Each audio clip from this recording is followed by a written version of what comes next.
Info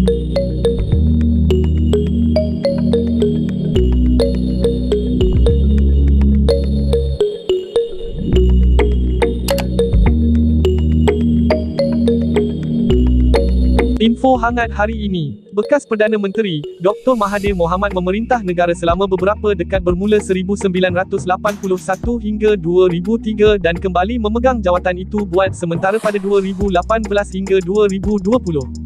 Pada era pemerintahan buat kali pertama, ramai menyifatkan Mahathir menerajui negara dengan baik dan memajukan Malaysia sehingga digelar sebagai bapa pemodenan Malaysia. Ramai bersedih apabila Mahathir mengumumkan dirinya akan meletakkan jawatan pada 2003.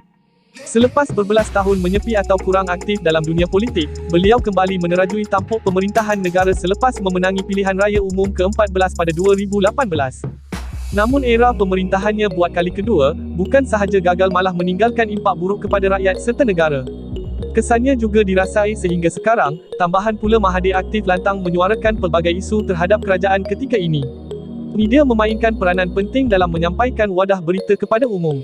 Tanpa media, rakyat sukar untuk mendapatkan kandungan berita yang tepat dan sahih. Mahathir merupakan pemimpin yang kurang gemar untuk membiarkan media bebas bersuara. Beliau mendakwa kerajaan ketika ini bersifat diktator, namun hakikatnya Mahathir pernah mengawal kebebasan media menerusi pelbagai akta seperti Akta Mesin Cetak dan Penerbitan 1984.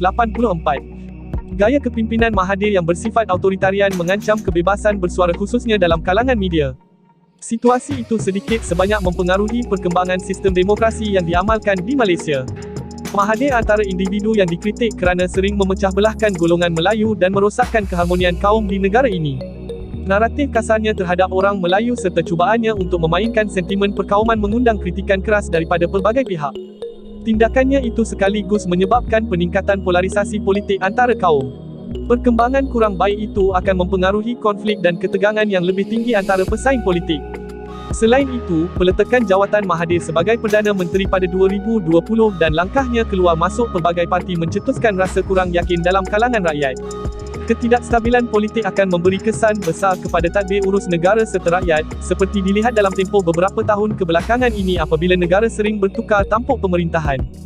Isu membabitkan Mahathir yang mencetuskan huru-hara dalam situasi politik negara mencetuskan gangguan dalam sistem ekonomi Malaysia. Apabila tampuk pemerintahan berubah-ubah, para pelabur melihat Malaysia sebagai sebuah negara yang kurang selamat untuk membuat pelaburan. Penukaran pelbagai dasar dalam setiap tampuk pemerintahan yang berbeza, menyukarkan para pelabur untuk melabur wang mereka di negara ini. Keadaan COVID-19 yang masih belum pulih sepenuhnya, ditambah tekanan fiskal daripada firma besar luar negara, memberi kesan besar kepada ekonomi Malaysia. Situasi politik yang meruncing menambahkan lagi kemelut ekonomi yang berlaku dan rakyat kian mengeluh dengan tekanan harga barangan yang meningkat serta kekurangan bekalan makanan di pasaran. Kehadiran Mahathir dalam arena politik pada masa kini, dilihat sebagai pengacau oleh sesetengah pihak. Era baru pentadbiran negara baru sahaja bermula. Mahathir wajar menyedari bahawa orang ramai kini hanya mengingatinya sebagai seorang ahli politik yang gagal. Walaupun banyak kemajuan yang dibuat di negara ini, namun rakyat masih tidak lupa impak buruk yang dicetuskan ketika menjadi Perdana Menteri ke-7 sebelum ini. Malah, kesannya masih dirasai sehingga sekarang. Sekian info hangat terkini hari ini. Terima kasih.